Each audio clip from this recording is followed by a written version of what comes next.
Yang biasa aku rahasiain kita bongkar sekalian. Seberapa penting tuh konten itu buat promosi makeup artist ini? Siapa bilang Sarah Ariel voice overnya gampang? Ya enggak juga gitu. Cuannya gede mana? Kita spill nominal. Dulu tuh aku nggak peduli kalau aku nggak punya klien. Gimana orang mau percaya sama MUA kalau dia nggak punya pengalaman kerja?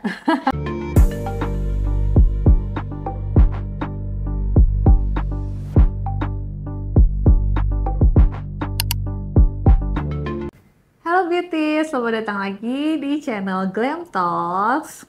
Hari ini aku bersama makeup artist yang hits dan super cantik.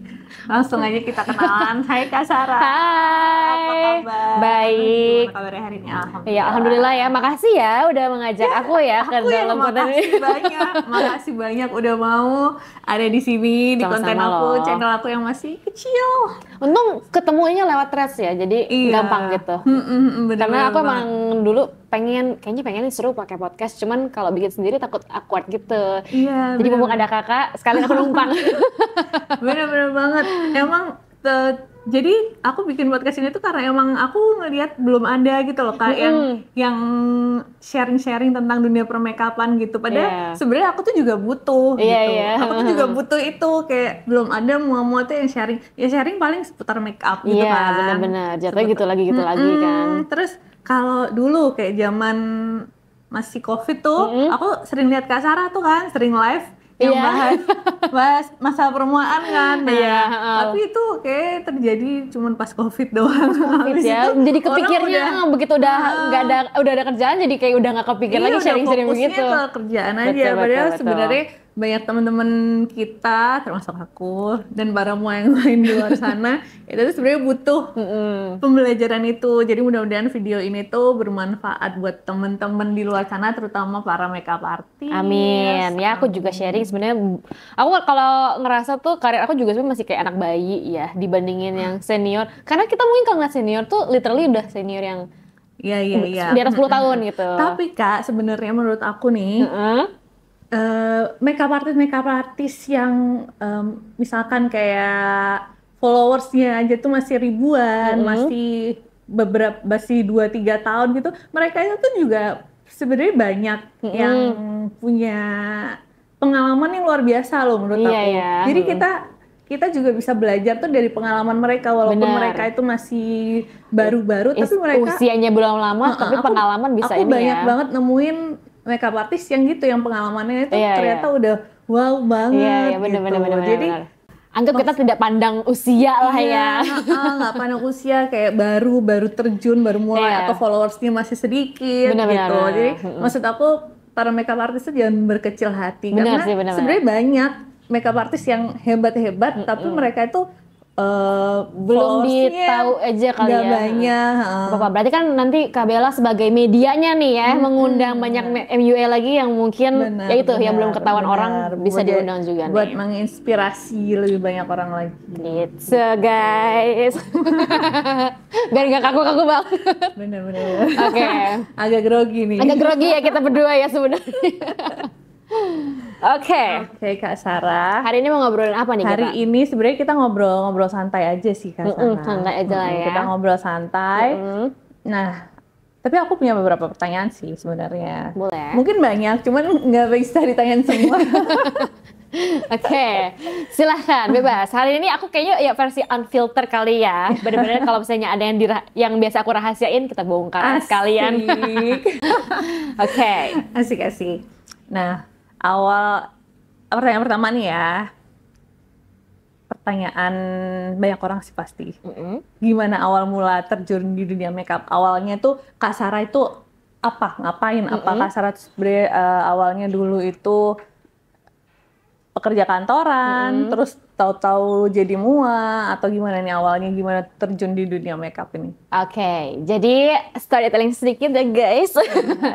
Dulu itu aku suka makeup dari tahun 2013 SMA. Oh iya. Ya, terus ikut dance. Kalau dance itu kan biasanya kita kalau mau perform, minimal harus bisa bantuin coachnya make up. Either kamu pasang bulu mata atau kamu pasang foundation, bedak, blush on, contour.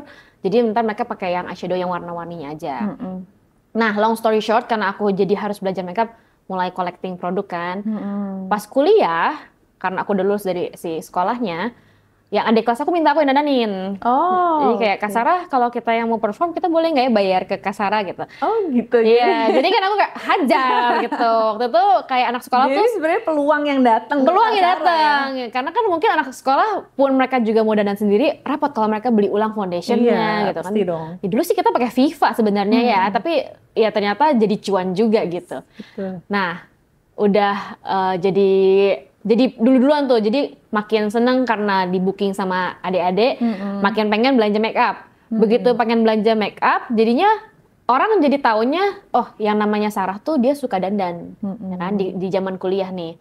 Akhirnya karena aku ke kampus itu, dulu tuh zaman tahun 2014, ke kampus itu rata-rata ya kayak anak sekolah, masih bare face. Ngerasa nggak sih dulu angkatan yang lama ya, kita tuh nggak dandan dari SMA. Kalau anak zaman sekarang kan SMA udah pakai skin tint. Apalagi angkatan aku, sama sekali. Ini kita bahas usia dulu Kak Bella, kira-kira berapa tahun di atas aku nih?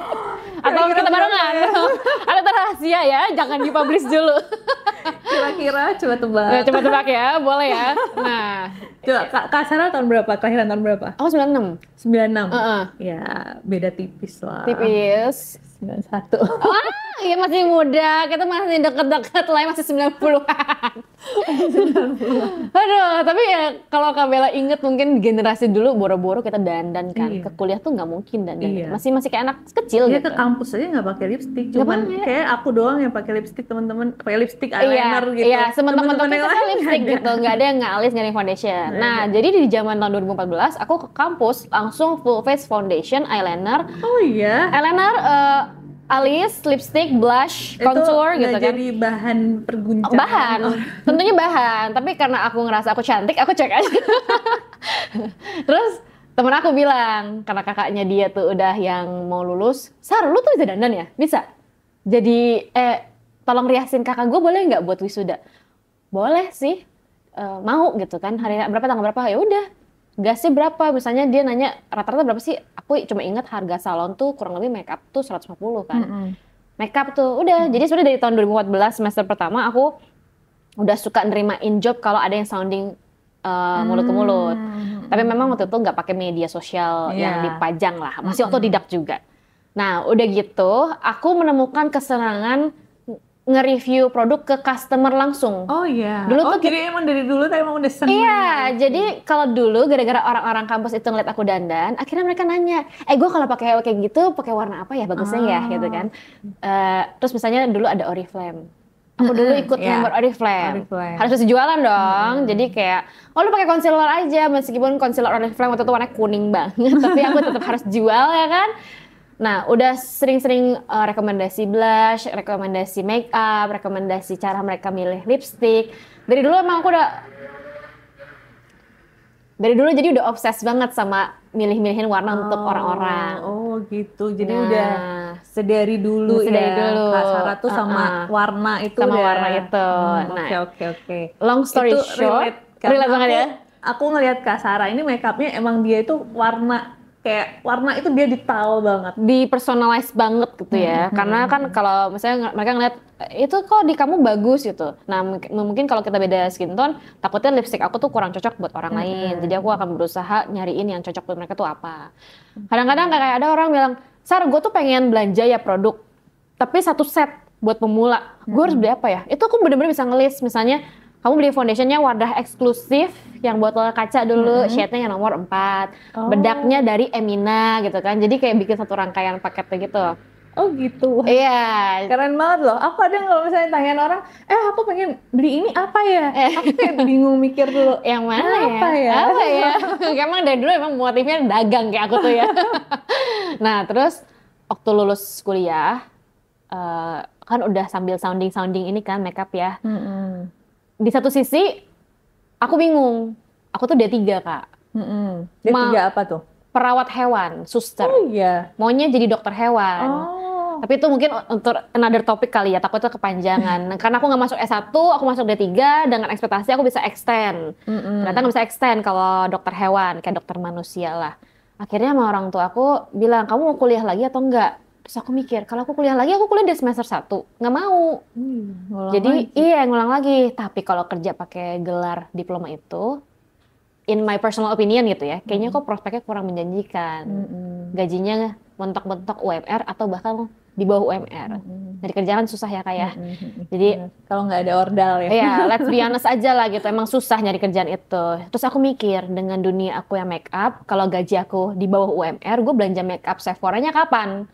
Kagak ketangkep kan beli foundation 1 juta kalau gajinya 2 juta gitu. Jadi apa aku kerja di Sephora aja ya, kan aku bisa dagang gitu. Jadi aku bisa dagang, bisa ngejual barang high end tanpa aku harus beli high end-nya. Kayak seru tuh.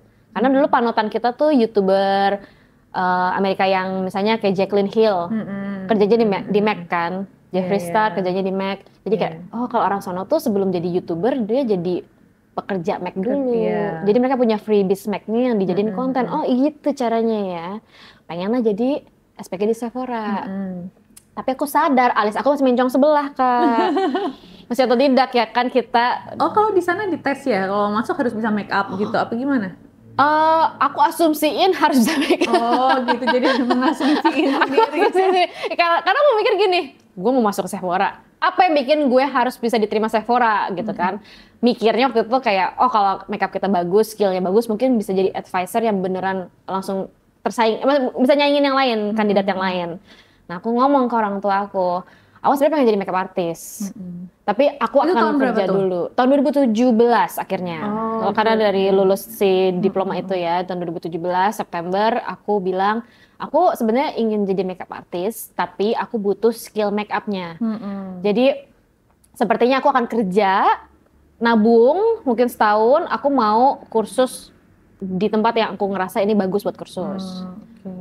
Orang tua aku bilang, kalau kayak gitu mungkin nanti kamu malah jadi keenakan kerja. Jadi misalnya kan kalau kerja tuh kita suka ada di loop di mana nggak kekumpul, perpanjang, nggak kekumpul, perpanjang. Lama-lama tau udah 5 tahun kita kerja kan. Jadi ya udah papaku nanya, emang mau makeup di mana? Mau belajar di mana sih? Gitu. Waktu itu pilihan aku jatuh kepada Fanny Adelina, Guel, yang punyanya Guel. Iya. Nah, Fanny Adelina tuh dulu menurut aku dia yang secara signature gue Fanny banget gitu. Suka banget kalau ngeliat dia gitu. Dari yang shade-nya memang nggak belang antara muka dan leher. Terus simple, minimalis tapi kelihatan makeupnya gitu kan. Ya udah dengan segala terperih-perih gitu kan, karena kursusnya langsung jebret. Wah ini kayak mau bayar kuliah lagi kan perasaan. Tapi ya udah gitu. Maksudnya aku bilang ke orang tua, ini mau diganti atau gimana gitu. Ya udah dah. Anggap aja ini modal orang tua terakhir untuk nyekolahin anak. Oke, masuklah kan ke si Fanny. 10 kali pertemuan itu di sana lama. Jadi nggak bisa yang kayak sebulan beres. Aku kursus dijadwalin tuh 6 bulan. Sebulan sekali, sebulan 2 kali. Sebulan sekali ya? Karena penuh jadwal gurunya. Gitu.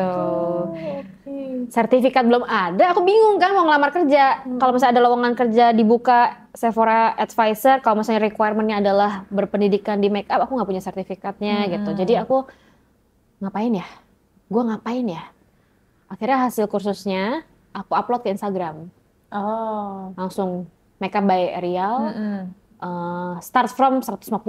Jadi aku nyablak aja di Instagram karena nggak ada followers juga. Followersnya teman kampus.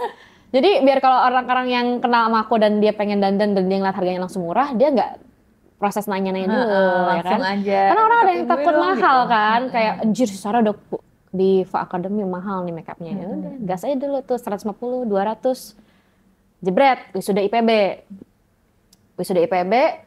Desember wisuda IPB, Januari wisuda IPB, Maret wisuda IPB. Begitu aku beres dari si Fanny, kok kayaknya nangkep ya, dapat dari MUA nih, freelance. Kok freelance aja gue nggak harus kerja kantoran, nggak pakai ongkos, nggak pakai ngekos di Kelapa Gading ya. Tapi kok gajinya lumayan nih. Ya udah. Itu berarti udah handle dari wisuda ya. Jadi wisuda misalnya satu hari wisuda tuh bisa ambil 2 orang. Terus di bulan depannya dia sounding, terus ternyata tetangganya dia kebetulan mau makeup kondangan, jadi dia sounding ke temennya gitu. Jadi memang dari wisuda IPB banyak yang langsung sounding, Mbak, aku besok mau buat kondangan bisa nggak ya gitu. Ya karena murah kan nothing tulus ya buat si klien. Dia suka. Ditambah mungkin dibandingkan otodidak, dengan harga 200.000 dapatnya yang udah sertifikat sama MUA beneran dan hasilnya lebih bagus, ya mungkin mereka jadinya ke yang ini aja nih gitu. Jadi lebih kayak seize the moment gitu kali ya. Oke. Akhirnya Kak Sarah ini cepet ngelihat kesempatan gitu. Kurang lebih ya bisa dianggap kayak gitu. Emang aku anaknya suka nyamber kesempatan, nggak benar. Ntar kita get to that deh ya. Tapi emang aku anaknya gitu. Aku observe orang sukanya apa, orang kalau misalnya ngambil tim, mereka tuh ngeliat karakternya apa, aku jadi kayak gitu. Oke. Keren banget. Udah. 2017, karir. Setahun sekali naik gitu kan. Bedain price list yang mungkin tadinya cuma punya satu jenis, jadi ada 2, jadi ada 3. Dulu kan kita jadinya rame tuh, pre-wedding beda harganya, Sweet 17 beda harganya gitu. Belum sampai ke wedding, karena aku ngerasa kalau wedding ya memang aku belum ngerasa siap tanggung jawabnya. 2019 aku mulai pengen konten yang kayak tadi kita bilang, pengennya tuh bikin tutorial, ya kan? Di YouTube waktu itu masih rame tuh tutorial YouTube kan? Tahun segitu masih rame banget. Aku masih seneng ngeliatin tutorial di YouTube tuh. Cuman dipikir-pikir ada IGTV di Instagram tuh baru banget kayak dijadiin sama Instagram tuh. Orang diajak-ajak untuk bikin IGTV. Jadi instead of landscape, aku potret kontennya, upload ke IGTV, viral. Gak viral sih ya, tapi lumayan bagus. Viral ya. Aku lagi suka ngupload video yang makeupnya olive skin, terus mereka ngeliat tuh memang, kulitnya hijau banget ya di video. Jadi mungkin pada bisa relate. Mungkin mereka juga baru tahu ya ternyata ada loh segmen itu. Iya. Jadi kan yang tadinya nggak tahu jadi kayak jangan-jangan gue gitu juga gitu. Jadi ngerasanya gue olive skin nih. gitu. Kak, terus Kak, aku mau nanya lagi nih. Menurut Kak Sarah, apa yang paling penting buat makeup artist nih selain teknik makeup? Menurut Kak Sarah apa? Ya tentunya sih survive ya. Survive dalam arti ya kayak kita kalau ngelihat evolusi lah, yang tadinya iklimnya keras atau kita bisa fleksibel juga. Jadi si makeup artist ini aku perhatiin pertama menyesuaikan sama kliennya gimana. Kalau misalnya klien dulu sukanya yang let's say segmen makeup Indonesia zaman dulu memang mostly didominan dengan makeup pangling. Benar-benar. Dari dulu aku udah sukanya yang natural, tapi karena aku pengen fit in ke customer, jangan sampai kalau customer ngeliat aku kayak nggak di make upin sama sekali, ya aku harus agak pangling. Jadi setipis-tipisnya make up aku dari dulu, aku usahain tetap ada beda warna, ya kan? Satu tingkat lebih cerah. Pokoknya didandanin lah gitu. Terus misalnya sekarang berubah, generasi yang wisuda bukan angkatan 90-an lagi, Gen Z ya kan? Gen Z dengan yang tumbuh-tumbuh dengan segala makeup yang kelihatannya lebih ethereal, maksudnya kayak lebih dreamy, duyin segala macam, ya mungkin mau nggak mau harus keeping up. Ataupun nggak mau keeping up secara signature, keeping up secara tren kontennya. Karena marketingnya kita kalau mau memasarkan skill kan lewat si media itu. Kecuali kita udah senior dan customer kita jatuhnya ya sounding kiri kanan ya. Nah terus ya pasti peluang lah. Menurut aku peluang zaman sekarang tuh udah lebih gampang dibanding zaman dulu. Tapi seberapa penting tuh konten itu buat kayak si promosi makeup artist ini? I would say ya kalau kita nggak punya relasi, kita nggak punya koneksi yang bisa langsung ngasih customer klien, 90% Kak. 90% klien aku sosial media semua. Karena kalau mereka nggak kenal, tapi mereka ngeliat hasilnya pas kayak enak untuk dilihat, mereka bisa percaya, kayaknya mereka relate dengan apa yang digambarkan di video, mereka jadi pengen coba kita gitu. Benar sih, benar-benar. Gitu. Tapi kalau ada orang yang udah pernah dandan sama yang A, yang istilahnya kastanya yang mungkin lebih A gitu kan, terus mereka ngeliat aku, belum tentu dia akan turun ke aku. Pasti mereka akan ngulang repeat ordernya di bagian yang ini. Jadi masing-masing pasti ada generasi kalau aku bilangnya ya. Jadi menurut aku kayak MUA zaman sekarang nih baru mulai. Tenang, generasi anak kecil tuh juga nambah gitu. Jadi customer mereka ada lagi.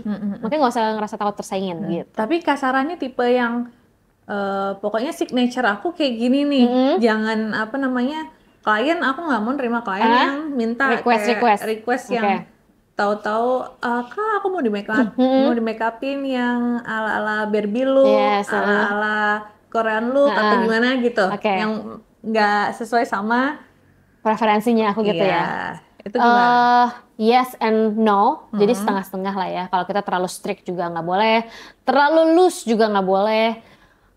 Aku dasarnya kan seneng sama makeup yang aku senang sama makeup yang ganti-ganti.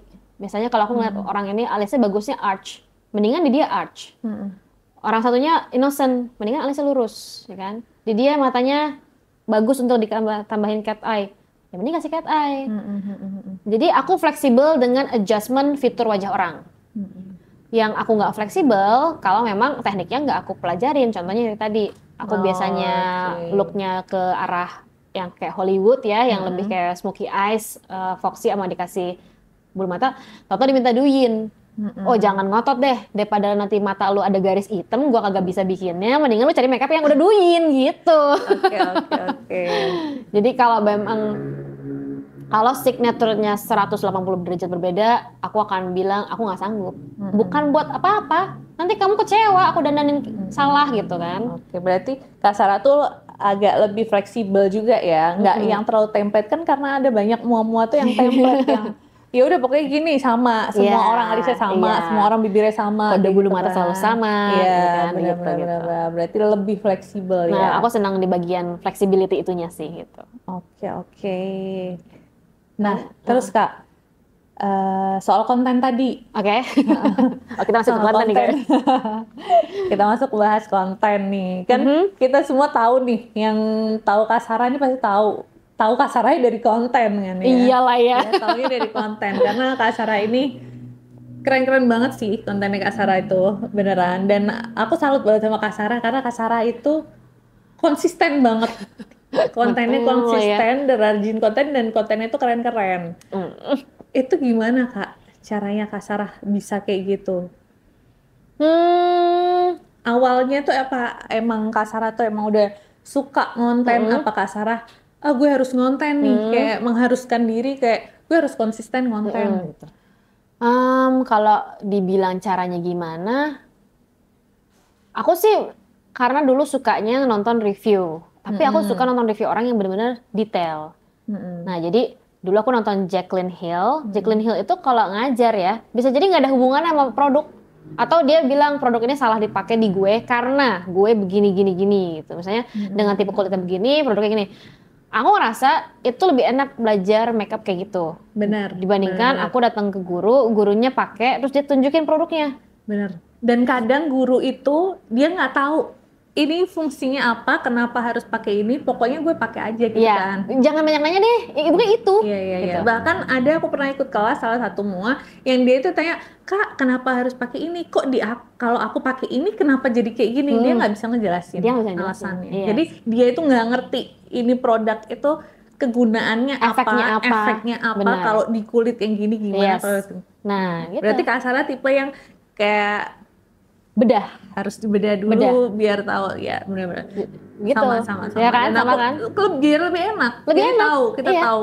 Jadi kadang-kadang bukan kita mau ngejelekin produk, bisa jadi salah cara pakai. Bener, salah cara pakai atau salah mungkin kulit, ya kan? Ya salah kulit, mungkin nggak cocok di kulit yang berminyak, tapi oke banget di kulit kering. Gitu. Ya kan? Jadi kan kalau nge-review kayak gitu orang nggak ngerasa ditipu, karena dia ngerti dulu. Lu putusin deh, lu butuh atau enggak gitu. Benar. Sama lah kayak kita ke dokter, ya kan, nggak FOMO gitu. Dokter juga ngasih obat segala macam, bedanya apa, mereknya apa, berat badan kamu siapa, wanita, usia berapa. Kalau udah dispesifikasi kan orang yang denger, iya itu gue banget sih, mau deh gitu kan. Ya udah.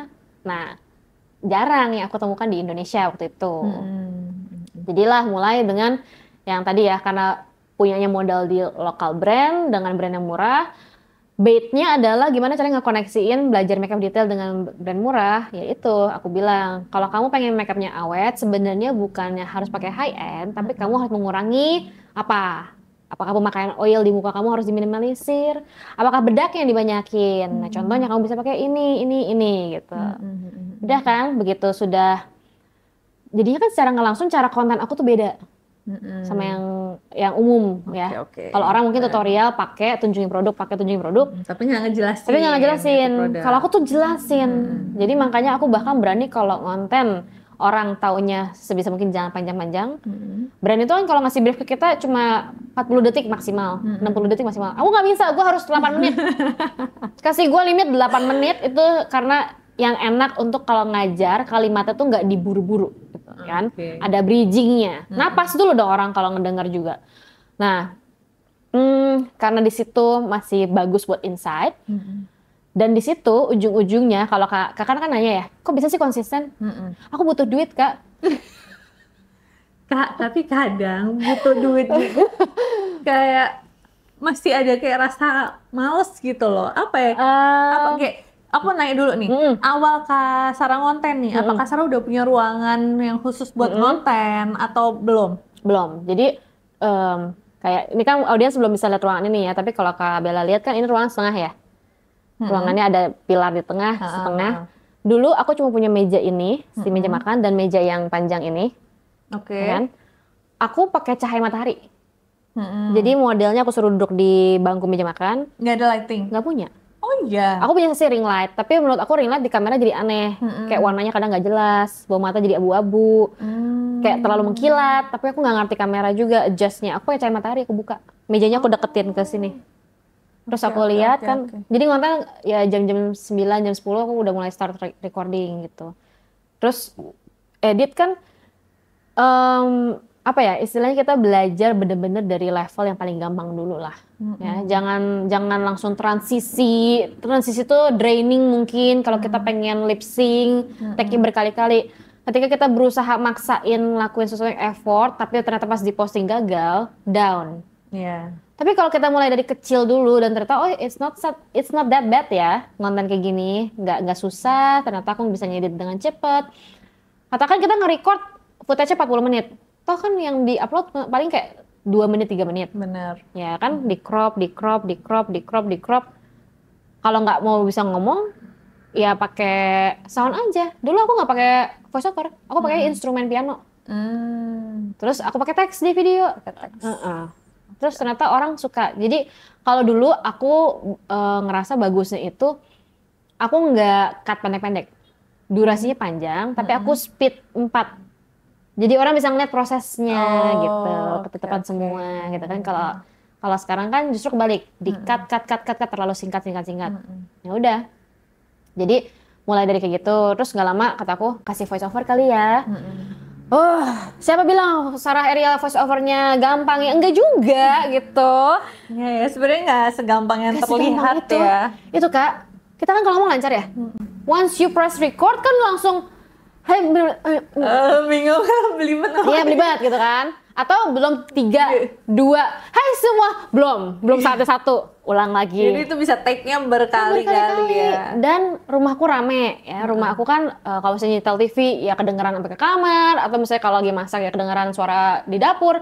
Aku harus nunggu orang tidur, jadi aku baru start recording voice over tuh jam 00. Oh gitu. Iya, kadang-kadang orang tua aku baru ke kamar tuh jam 10, masih nyetel-nyetel handphone, setengah 11 baru pada hening gitu kan. Ya udah, jadi jam 7, misalnya jam siang aku footage, istirahat, segala macam yang lain, maghrib tuh aku ngedit gitu kan. Satu-satuin, tambahin caption kalau mau. Karena yang penting orang apa sih gitu. Orang kalau mau nonton tutorial yang penting dikasih tahu infonya apa. Berguna nggak infonya apa? Kelihatan nggak proses makeupnya apa? Kalau misalnya kita time lapse, tapi kita nutupin badannya. Terus yang proses di ketutupan badan dimasukin, ya orang juga bosan ngeliatnya, ngapain gue ngeliat badan lu doang, gue pengen ngeliat alisnya gimana cara bikinnya. Yang penting ada footage itu kan, udah ada caption produk, udah ada instrumen, tinggal voice over. Tengah malam voice over satu, udah jam 7 pagi upload gitu. Jadi siklusnya bisa 2 hari gitu kan.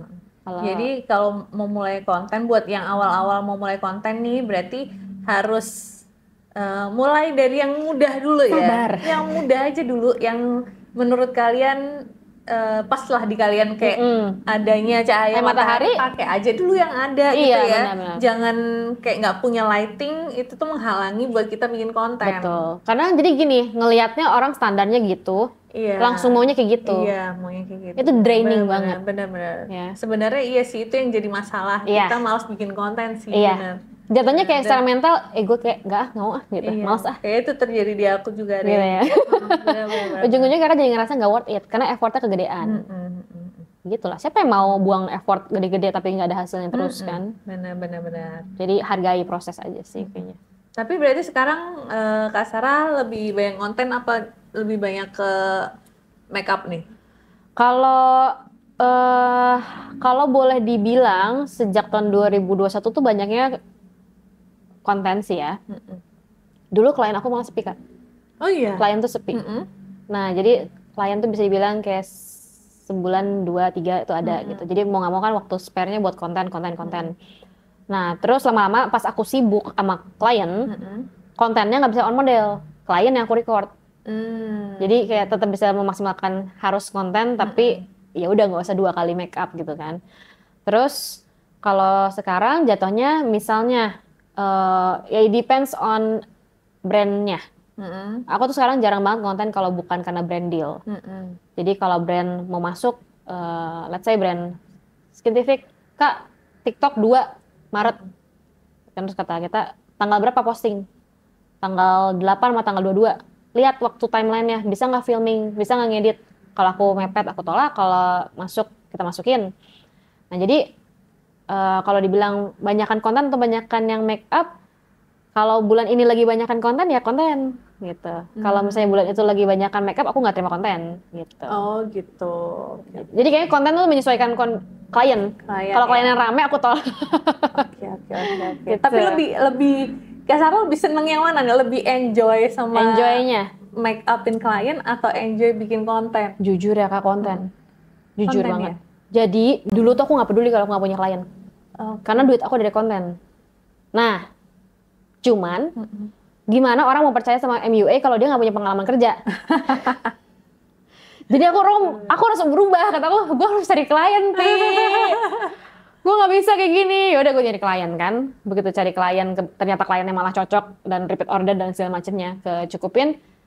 Aku tetap ngerasa enggak sounding tetap dari sosial media. Jadi kalau aku berhenti total, belum tentu customer yang barunya reach. Ya kita nggak reach yang customer yang baru. Gitu. Iya benar. Jadi harus tetap ada konten di bulan itu. Either aku emang udah alokasiin sebulan yang harus misalnya ada 4 brand nih gitu kan. Kontraknya siapa aja, berarti dia bulan itu harus di-post setiap bulan. Jadi emang udah harus di planning kontennya.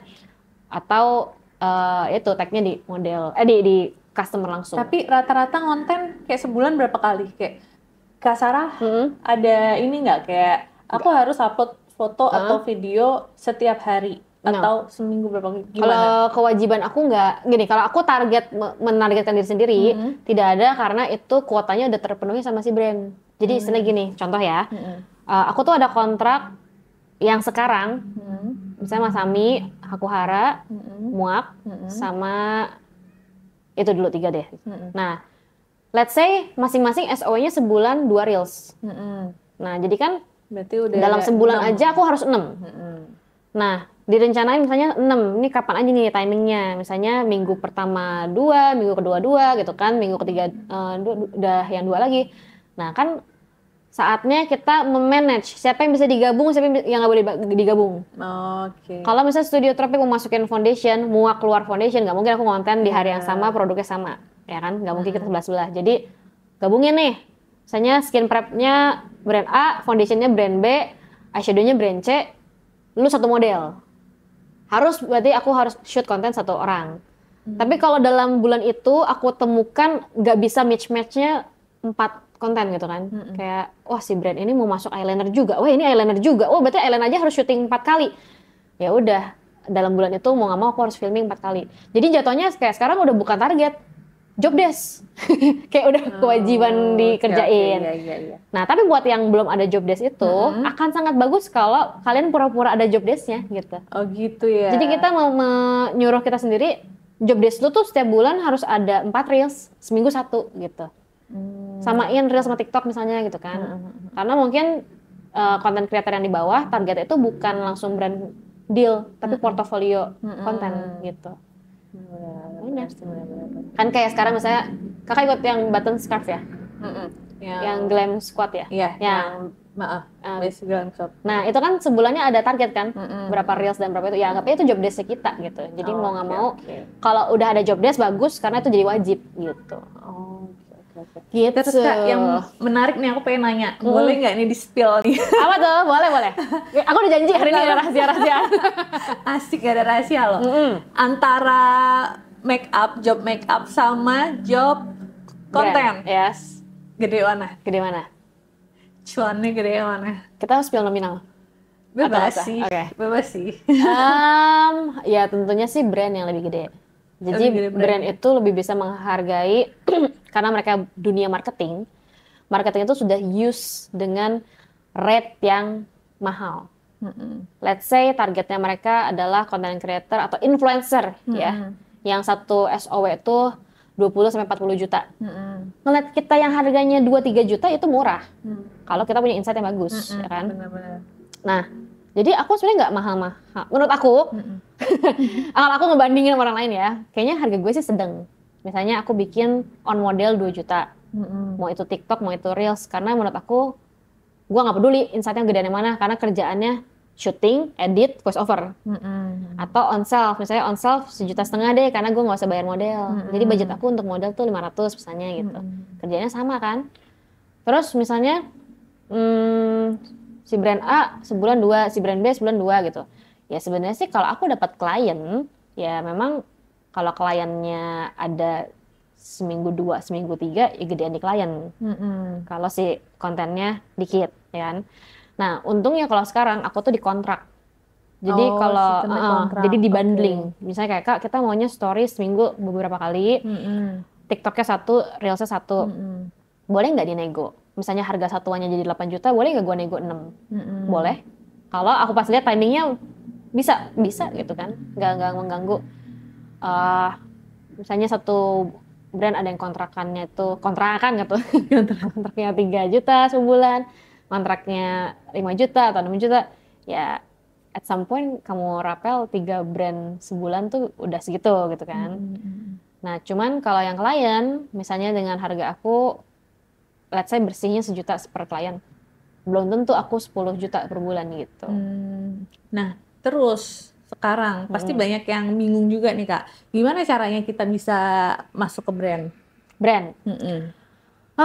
Brand itu aku perhatiin sekarang nggak peduli sih sama lu orangnya udah lama atau belum ya. Jadi orang baru juga sangat-sangat berpotensi gitu. Cuman siapa yang mau, kalau aku ngeliatnya tentu saja dari insight gitu. Brand itu nggak terlalu memperhatikan dia ini harus pakai produk apa, dia signaturnya apa, tapi sejangkauannya mereka tuh apa ya kan? Karena kalau ngomongin brand, ngomonginnya ads, ngomonginnya marketing, ngomonginnya reach atau jangkauan. Nah, karena mungkin portfolio aku di TikTok itu bagus, jadi banyak yang datang sendiri gitu. Oke, berarti kita harus bikin si portofolionya itu. Portofolionya bukan ini lagi. Sebenarnya relate sama pertanyaanku. Ada yang aku bikin pertanyaan tuh gimana sih caranya kita itu bisa ningkatin engagement di sosial media kita gitu. Kan sebenarnya itu yang susah. Iya. Susahnya di situ kan. Nah, sebenarnya aku pribadi akan bilang aku juga belum yang terbaik ya. Kalau aku lihat makeup artist lain, banyak yang views dan likes-nya itu bisa kak. Kalau aku tuh kadang mentok like-nya masih ribuan, atau kalau yang posting biasa ratusan lah gitu kan. Nah, jadi maybe aku bukan orang yang terbaik untuk ngasih insight ini ya. Cuman kalau dulu aku ngelihat kayak orang tuh ngajarin ke orang gitu ya, ke teman sendiri, lu ngonten tuh gimana, salah lo di mana. Itu sebenarnya ternyata nggak yang aneh-aneh gitu, nggak pakai trik-trik yang wah triknya adalah pakai hook segala macam gitu. Tapi pas aku lihat, oh banyak konten kamu yang harus direvisi. Contoh, orang tuh banyak yang naruh footage nih jauh, jadi mukanya nggak kelihatan. Yang kelihatan tuh badan klien. Misalnya kita makeup gini nih, kelihatan tuh sejauh ini gitu kan, kayak as if handphone kamu tuh ditaruh jauh banget. Kamu mau jual suara, mau jual cerita, atau jual makeupnya? Kalau brand kosmetik yang ditonjolin itu aplikasi produk.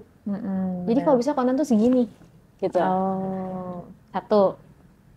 Jadi banyak orang yang suka pakai gini, viral tuh bisa dengan voice over yang lucu. Ada tuh di Instagram, aku lupa kreatornya siapa. Tapi dia tuh kalau voice over jenaka banget. Misalnya hari ini aku pengen make upin temennya, adanya ini aku. Nah aku bilang aja kamu jangan pakai yang ini. Nanti kalau gitu aku jadi wabu. Lucu. Nah tapi aku nggak tahu dia tuh ngejangkau brand apa. Ya. Tipe brand apa yang akan butuh insight seperti doi gitu. Apakah justru yang bagus adalah I don't know, abis itu dia mungkin mau ke restoran, jadi abis dia cerita panjang, terus dia bilang makannya jangan lupa pakai ini gitu kan. Kayak ada kreator siapa yang namanya si yang teh botol Avan? Aminullah. Pernah dengar nggak di TikTok?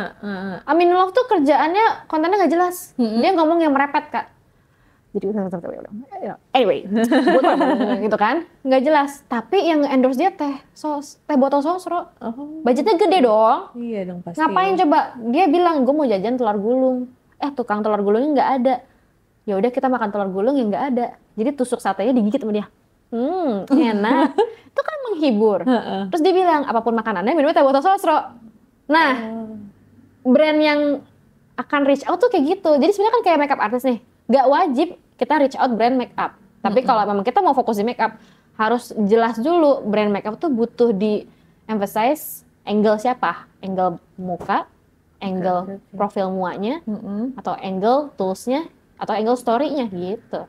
Berarti gini, apa kita bisa kayak kalau misalkan kita mau menarik brand buat masuk, kita bisa kayak kita seolah-olah nge-review sesuatu bisa. Barang yang kita punya gitu, terus kita seolah-olah kayak kita lagi pakai kayak gitu ya. Bisa. Jadi dan itu buat memotivasi kita juga kali ya. Benar.